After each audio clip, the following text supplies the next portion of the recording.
Modern Horizons spoiler season has officially begun.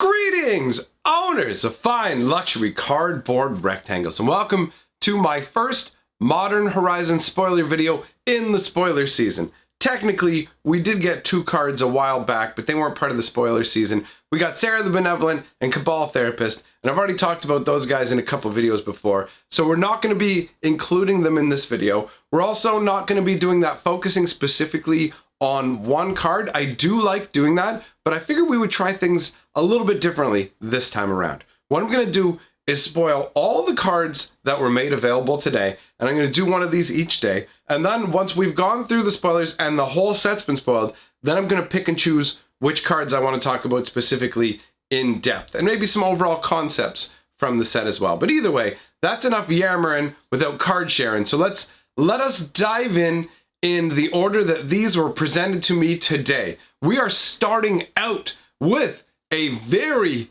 very interesting green rare. I honestly wasn't expecting something like this. This kind of surprised me more than a little.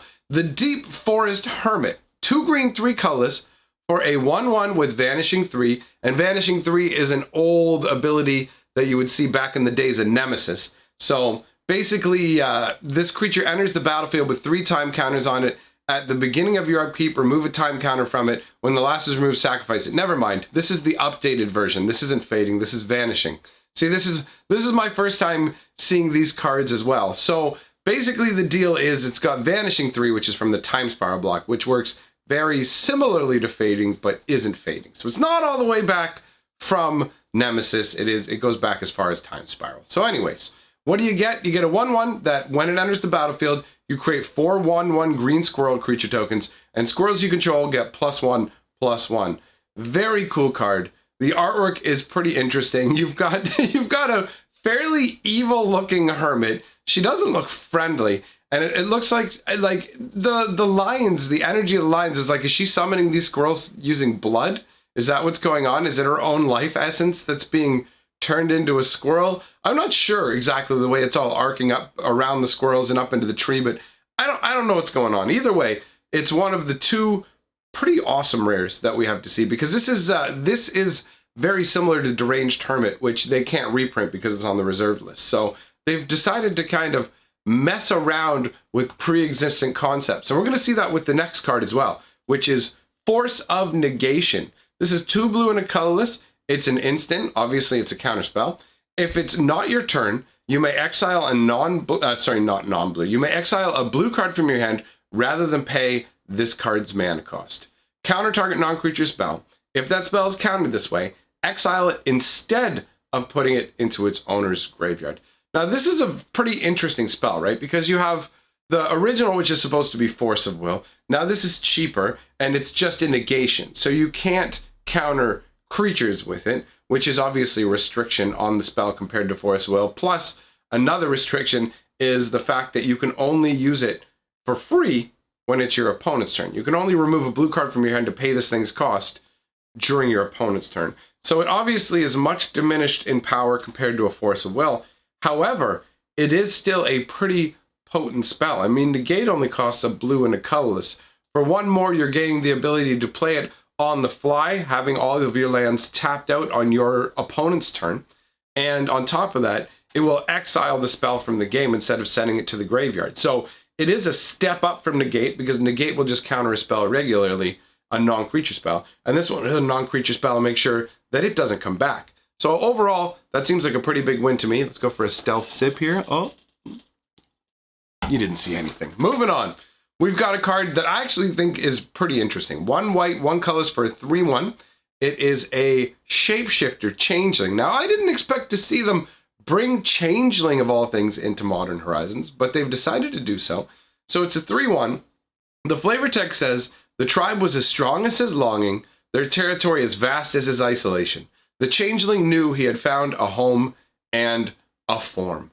All right, so on first glance, it's like, all right, you know what, that flavor text is pretty cool. And then you're like, wait a minute, if you're a changeling and you could turn into things, why weren't you just around other animals just turning into whatever? It's like, I've had this strong longing, and I've been in this vast isolation. It's like, but you're probably on a plane with a ton of other races. And honestly, the whole fact that they've changed the rules around, not the rules, sorry, the flavor behind the game around to the point where you're no longer actually summoning the creatures to you. Instead, you're summoning a construct copy.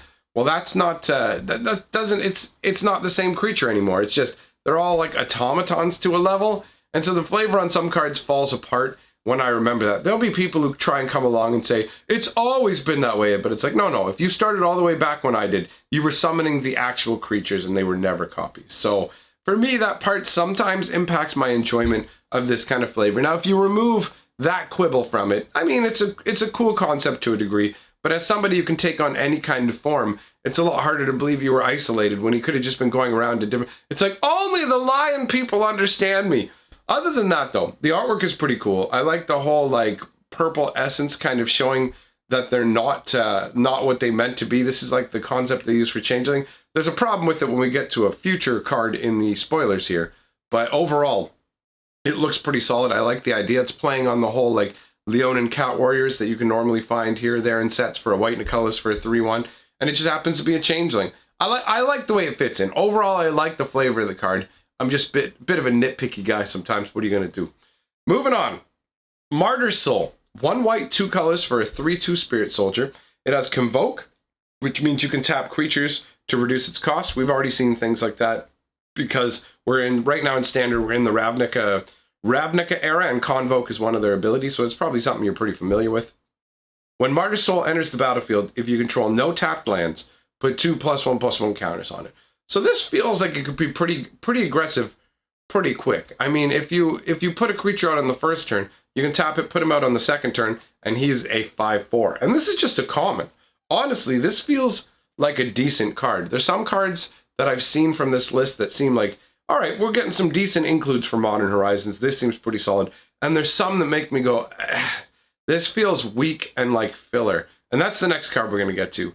Wall of 1,000 Cuts. Now, unless there's something I don't know about Modern and in terms of like decks and what's hot, it feels like this card right here isn't strong enough. Again, I don't play Modern though, so it may be, don't you know about the Wall Slap Tickler deck, you fool? You uneducated fool? And you call yourself the historian. Don't you know about everything, about every aspect of the game? No, I don't. So let's talk about Wall of 1,000 Cuts. 2 white, 3 colors gets you a 3/5 defending flyer. Pay 1 white, Wall of 1,000 Cuts can attack this turn as though it didn't have Defender. So this card is like an old school Wall of Swords that costs 1 more white to put out. And if you want to know what Wall of Swords are, go back and watch yesterday's Chandelar video, because Wall of Swords make my life a nightmare in yesterday's video, okay? So go and check that out if you don't know what a Wall of Swords is and want to know. I have a horrific time dealing with the Wall of Swords. So this is one that gains the ability to attack as well on its own. It's kind of cool. It's kind of a nod to the whole Wall of Swords plus Animate Wall from way back in the day. The flavor text says, families of the fallen donate the swords of their loved ones to bolster the city's defenses. Normally that kind of stuff you would think would happen, like if the military would collect up all the blades themselves, but in this case I guess it's each family bequeathing it. It's pretty cool, but it's amazing how every family has a blade that looks exactly the same. Or maybe it's just the magic used to create it causes all the blades to look pretty uniform. Either way, it looks more impressive than the original Wall of Swords. The original Wall of Swords artwork is wonky. But it doesn't feel strong enough for Modern. That's my original point that I meandered away from and came back to. So yeah, this doesn't feel like it's strong enough for like constructed Modern, really. Next up, we've got Choking Tethers. 1 blue, 3 colorless instant. Tap up to 4 target creatures. It's got cycling, and when you cycle it, you can tap 1 creature. So it's kind of choose your own adventure. Do you want to tap 4 creatures? Do you want to tap 1 creature? The artwork depicts a Vidalcan with 4 different arms outstretched, sending magic off to 4 different creatures, which is pretty cool, although admittedly, the only thing I can see in the background looks like an undead creature to me, like a skeleton or something like that, and I don't see how choking it would accomplish anything, in all honesty, but that's a minor nitpick. The flavor text, a wizard can be outnumbered, but never outsmarted. Really?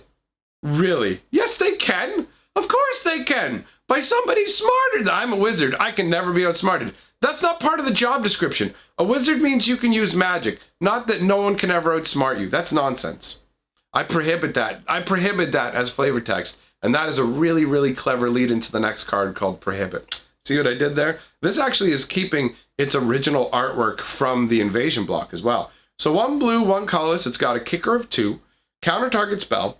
If its converted mana cost is 2 or less. Oh, sorry. Counter target spell if its converted mana cost is 2 or less. If the spell was kicked, counter that spell if its converted mana cost is 4 or less instead. I don't know. After seeing the cards they put in here on the first day, I don't think people are going to be getting counterspell like they wanted.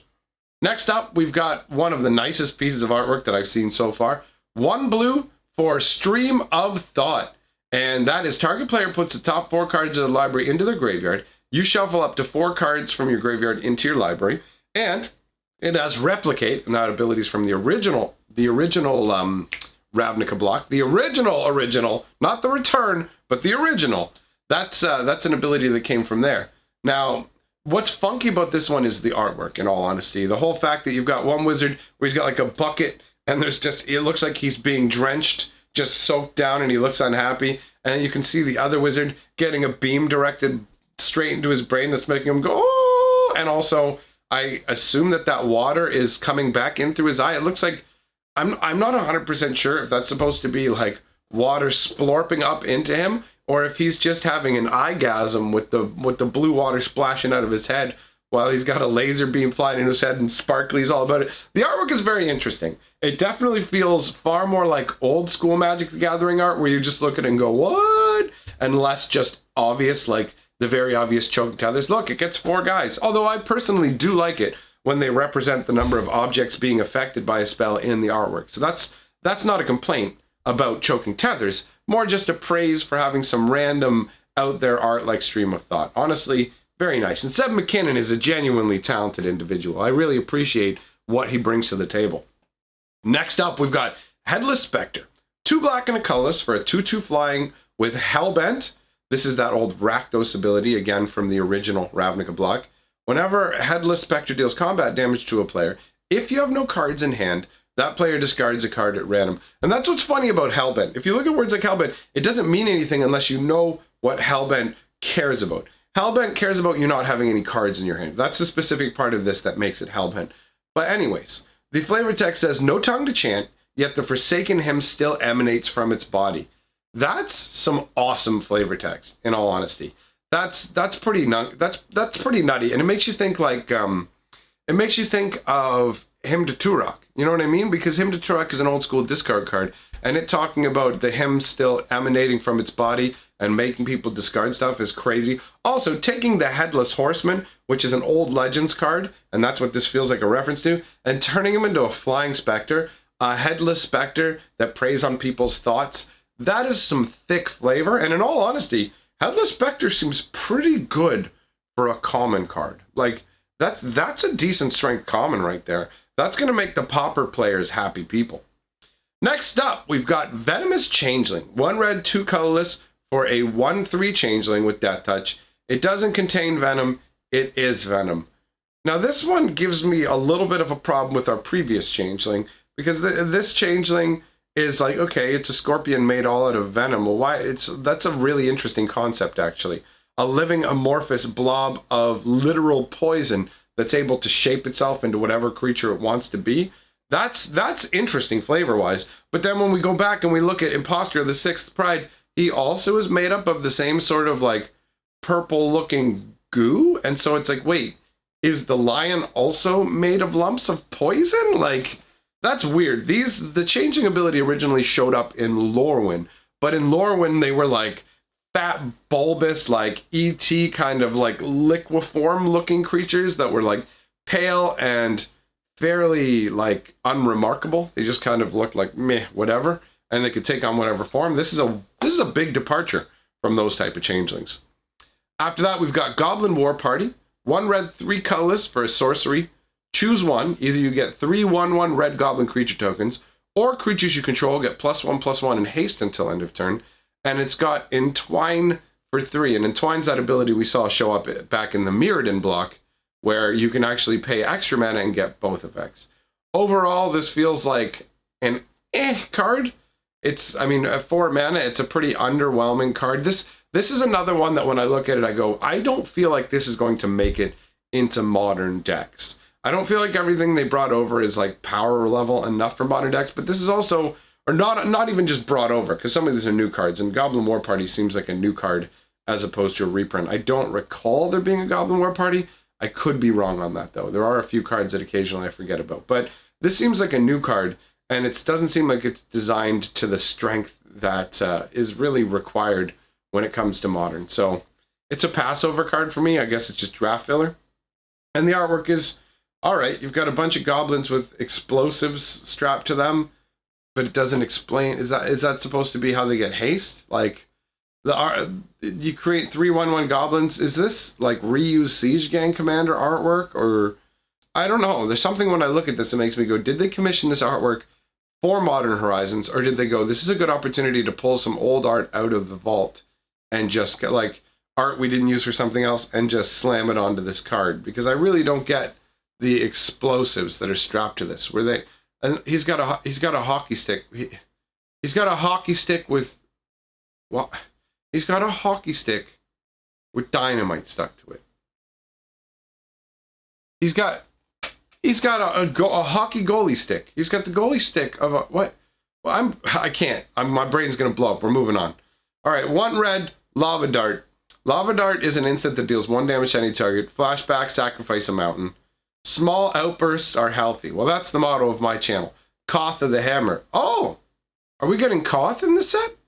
Are they going to do a different version of Koth in this set? That would be surprising. Maybe it's just a flavor nod. It's probably just a flavor nod. All right, moving on this one. God. Elvish Fury. 1 green instant, buyback 4. Target creature gets +2/+2 until end of turn. Fail to respect the forest, and you will fertilize it. Don't like the flavor text. The name also is hilarious to me when you look at the artwork, because that elf has run some guy through with a blade as thin as a toothpick. I'm so angry. Poke. But speaking of so angry, look at his face. I'm so angry, bro. You don't even know how mad I am right now, bro. I'm so angry. He doesn't look furious. He doesn't look angry. He looks like he's bored. He looks like someone at McDonald's who's scooping the fries, just that vacant-eyed whatever look on their face, man. Put your back into it. Put your heart into it, Elvish Fury. Anyways, let's move on to Savage Swipe. This one's a weird one. 1 green sorcery. Target creature you control gets +2/+2 until end of turn if its power is 2. Then it fights target creature you don't control. 9 generations of metalworking skill are no match for 900 pounds of rage. Now, I like this card on one level because when I started Magic the Gathering, I really enjoyed grizzly bears. I loved them. And they're literally just a 1 green, 1 colorless, 2/2 vanilla creature. They're so weak that Wizards wouldn't even just make them for green anymore. Green automatically gets better for 2 mana, at least some kind of ability strapped onto it at common. But back in the day, I loved me some grizzly bears. So this is a nod to that, and the fact that it's like the creature has to be 2 power. Everybody calls, well, not everybody, but for a while at least, everybody called 2/2s bears. I don't know if they still do, truthfully, because the times they change, and the kids, they leave old men like me in the past, and I'm sad now. This has turned from a review of cards to a review of my wasted youth. Oh, anyways, let's move on before the Sarah McLachlan starts playing. This card is just weird to me. It's weird that it just boosts a creature with 2 power, but it's also funky. And for 1 mana, you can just use it as a fight card. So I don't see that as too restrictive with the bonus. It's just extra icing on the cake, because 1 mana to fight a creature is not too shabby. Then we're moving on to Wing Shards. This card was a big deal back when it used to be out a long time ago, back in the Onslaught block.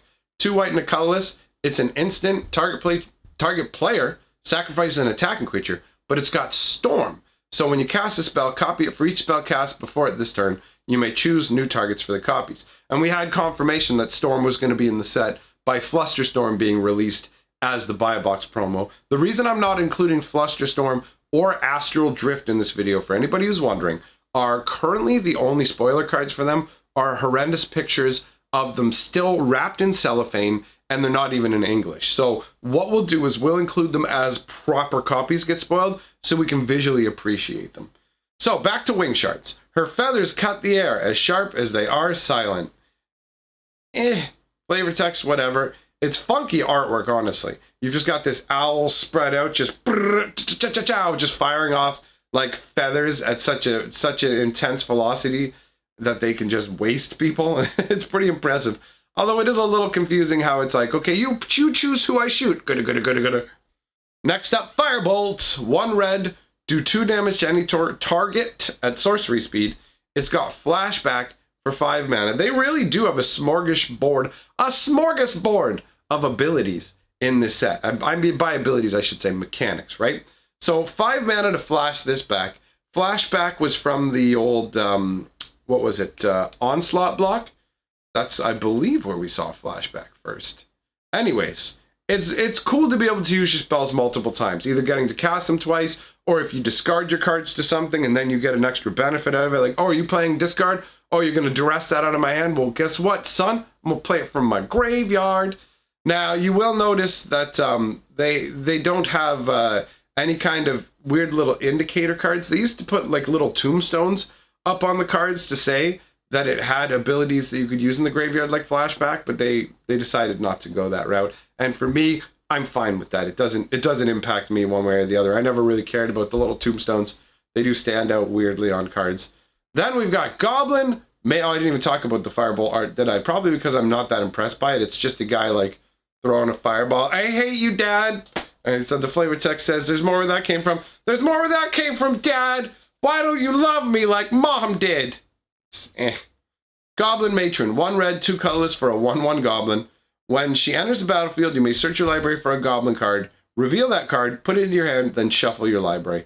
A mother only a child could love.